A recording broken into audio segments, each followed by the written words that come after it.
The following program was provided by an independent producer solely responsible for its content. The opinions expressed do not necessarily represent the views of this station, its staff, board of directors, or underwriters.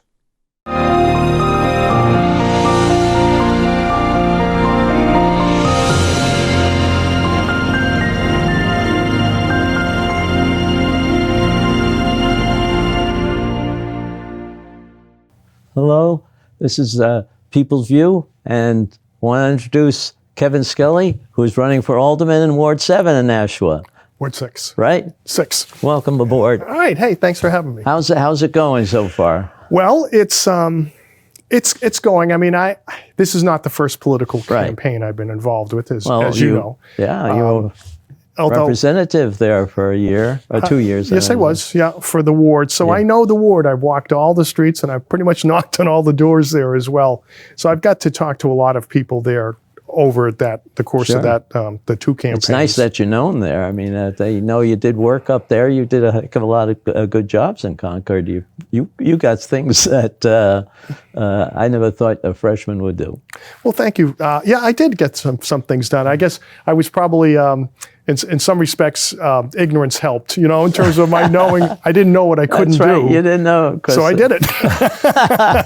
I know. I did one of the things that you accomplished, and I got shot down by an elder member of the party just because he didn't think it was appropriate for the thing I wanted to do. But well, when I get the interest rate on our late property tax payments, right, that's the one there was a lot of elders who basically shut me down, and it came out of the committee 0 to 23 against. And I got it flipped on the House floor, and we got it through the Senate, and we get it passed. Well, that's good, and hopefully, if you get when you get to be an alderman, you'll be able to do some of the things and surprise everybody. What's your big issue here with the city? Well, there's a lot of things, but I guess if I was going to pick one, it would be to make sure that the city spending doesn't spin out of control. Mm-hmm. As you know, we had a lawsuit, and Fred Boom and Dan Moriarty actually took it all the way up to New Hampshire Supreme Court, trying to get the city to honor the spending cap. Ironically, the New Hampshire Supreme Court decided that our spending cap was unenforceable. Now, I will say, the voters didn't say that. Yeah. And I think that's a very important distinction. It is. And my concern is now that the fiscal restraints that had been put in place by the voters is gone, that it's very, very important that we put people into the positions of responsibility, such as the Alderman Board, to make sure that we don't start getting a little crazy with other people's money. That's true. That's true. Yeah, it was interesting. Well, I started thinking about it, and the difference between, say, us in the real world and government, and we have our own fiscal constraints, and usually it's the income we get from our job. Now, no private person sits down and goes through his wish list and says, well, I want a new car, new roof on the house, siding would be nice. Let's take that vacation. That's and right. Then you total up all of the costs, and then you march into your boss's office and say, oh, by the way, boss, you got to pay me another $30,000 a year because I want to do all these things, right? And the boss is going to look at you and say, no, it doesn't work that way. But it does work that way with government. Yeah. And so what my concern is that we don't get people on the aldermanic board who are saying, boy, this would be nice. This would be nice. And boy, we got to do that, know? And you just come up with this entire list and you tally it up, you're going, whoa, that's a lot. We're going to have to raise taxes. Do you think it's going to be a lot of things that they want to do that increases the budget more than a reasonable amount? Well, of course, yeah, that's always in the eye of the beholder, what a reasonable amount is. But, I think that I'd like to keep the spending cap. I mean, in terms of in spirit, to continue to use that as the limitation on what the government can take from us, you and I, the homeowners, and that becomes an issue of prioritization. If you can spend as much as you want, then there is no need to prioritize. It might not have to be a legal barrier, but it could be an oral barrier. Yeah, and again, from my perspective, I'm telling people I will honor the spending cap. Now, there may be I mean, there may always be some kind of extraordinary circumstance where we have to go above and beyond that. And I recognize that, and I'll tell people right now that if something comes up that really needs to be dealt with, I'll help deal with it appropriately.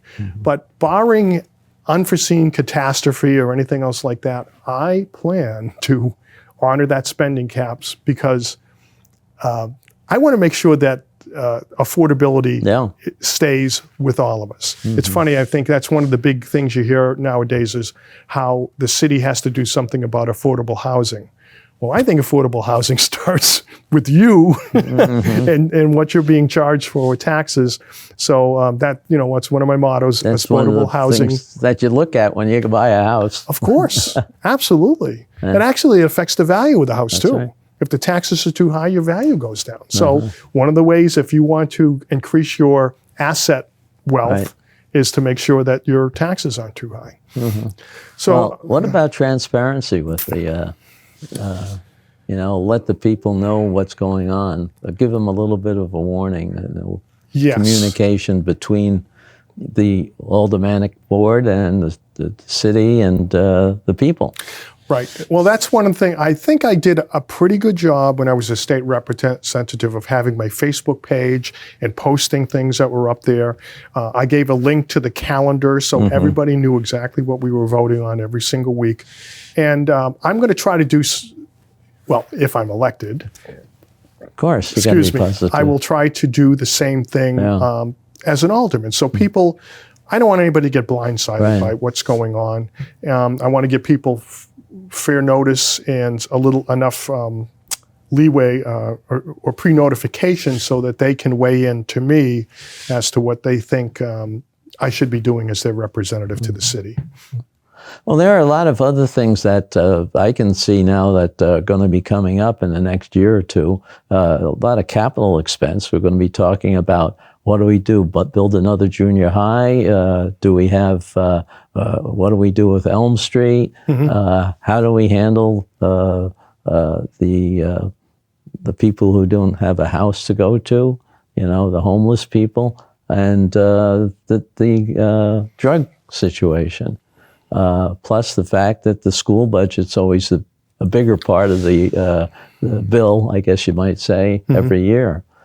So all those things are going to be quite a load. Right. Well, you see, now it comes back to prioritization again, because we could try to use government to solve every single problem. And if you want to do that and you want to throw money at that, well, we can give it a shot, but I guarantee you your tax rate's going to fly up through the roof. Yeah. And some of these problems are quite honestly intractable. I mean, at the end of the day, when it comes to, it's funny, they call it the opioid epidemic. Right. It's not an epidemic.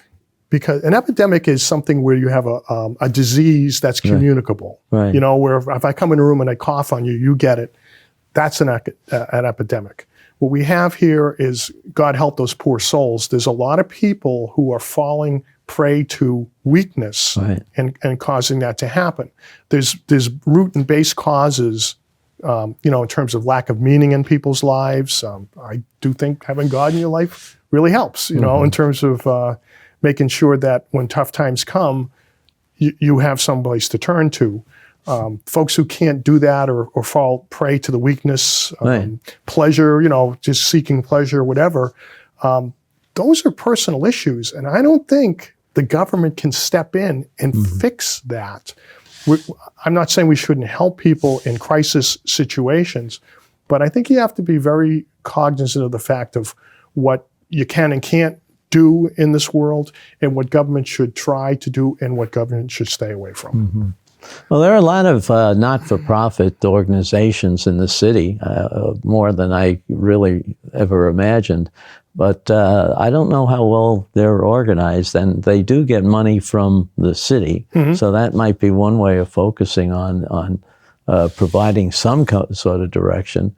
I think, I don't know what you favor, but it starts all the way from the beginning with education to have people really know what it's like. And then there's also in recovery, for once, and make sure that they don't get, once they go off it, they don't get back on, and all those things. But again, I think, well, we have to certainly we got to help them in the moment of crisis to try to save their lives. I do think that we need to point them in the right direction to give them hope. It just, again, becomes a question of how much is the government going to try to do with some of these situations. Because at the end of the day, you're responsible for yourself, your happiness, your putting food on the table, those kind of things. I think it comes back to personal responsibility. I agree. That's the most part that you have to do. But people who do help, with all these organizations, I don't know whether you have a bureaucracy by itself that you can't control too. That's another problem, I think. Right. Well, I do believe in private charity. I think we do need to help our fellow man. I do myself, and my wife, to the extent that we're able to do that. But I think we have to draw lines between what's the proper role for people trying to help each other and whether government steps in and says, well, I think I'm going to try to help all of these people and I'm going to take money from you to pay for it. Right.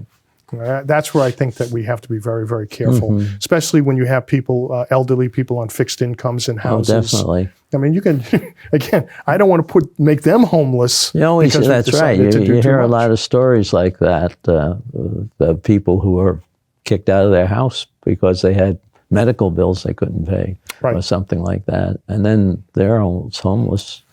So I guess in terms of priorities, I started thinking about it and I said, okay, what are the things that everybody uses most often? And you could make your list from that. And certainly I would say the roads, in terms of keeping the roads in good repair, keeping them plowed, trash pickup. Everybody living in a house or an apartment gets trash. The sewer system is very important because you got to flush that toilet and it's got to be taken care of properly. So you can start going down the list of those things that everybody needs. Police, ironically, if the police are doing their job, you really don't see them. But I think everybody wants to have a safe neighborhood. So the fire department, God forbid something awful happens, they have the EMT services and they can come save your house and hopefully your life. Got to have that as well. The school systems are very, very important. I do think that we have to, again, look at different ways. Just throwing money at problems in the school systems is not fixing it. So I think that, unfortunately, that seems to be the go-to answer. Kids are doing poorly, give us more money, Oh, yeah. And it's something we have to deal with. I'm hoping that we get a good, responsible school board put into place that's going to come to us with some solutions at the Aldermanic Board. I'd like to give that responsibility over to them. I see myself stepping in only if I think things are falling apart and we have to. Well, they do need a good liaison, so you better, you might think about that because I think there's a lack of communication until budget time. Every year, and between the two group, from what I can see, and I think that is necessary for, somebody with a business background. Let me put that because I think that's what a lot of these civic organizations don't have is a business background, and it's a bureaucracy that doesn't know how to handle large amount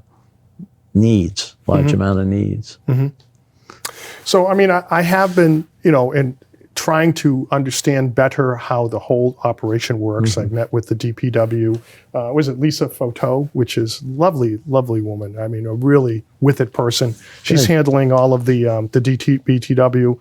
John Griffin, our chief financial officer, I had a wonderful phone call with him. I mean, I went through the budget and I had questions, and what a wonderful guy. He's really sharp. We are very blessed to have him as our chief financial officer. So I think I'm getting a handle on in terms of all the budgetary issues that we have. I did have a call into Chief Carrigan. Didn't get a chance to meet with him yet. Ironically, I think I called him on the day that Captain Leto died. So I understand why my call was pretty Right. far down on the list of important things. Went over and looked at the wastewater plant because I think it's very important that we deal with our waste Right. correctly. So I'm trying to do my best to be get ready, so I'll be up Well, and that's running. a good thing. I don't know if anybody else, I've heard any of the aldermen that was running that would go through some of those things to prep himself. Well, I think, well, again, I know who I am and how I think and what I think is important. And I try to do that to make sure, again, if folks trust me with this position of responsibility, that I'll be able to represent them well. Can you give them just a brief description of your background that qualifies you for this job? Well, I think my time on the in the state legislature, I did meet with the mayor. Of course, we had meetings in terms of talking about the city issues where they were looking for help with. So I think I have a good overview of what the issues are for the city of Nashua from that perspective. And I've got I do have a good, strong fiscal background. I'm a project manager. I run multi-million-dollar projects. I know how to make things happen on time and stay within budgets. Okay, that's very good. I think information for the people to look who they're putting into that office. So anyway, it's Ward 6. There's my sign. Yeah. Thank you for letting me put it up here. So if you drive around in Ward 6 and see that, that's me. And I would ask, please, that you consider making me your alderman. I promise I will try to do the job well, correctly, help you with issues that you have, in terms of getting the city services you pay for and deserve. And I'll try to do it so that we don't break your bank. Very good. Thank you very much. And hopefully you'll win, and we'll have you back here to tell us how you're doing as an alderman. Okay. Okay? Hey, thanks for your time. Thank you very much. All right. Bye. The preceding program was provided by an independent producer solely responsible for its content. The opinions expressed do not necessarily represent the views of this station, its staff, board of directors, or underwriters.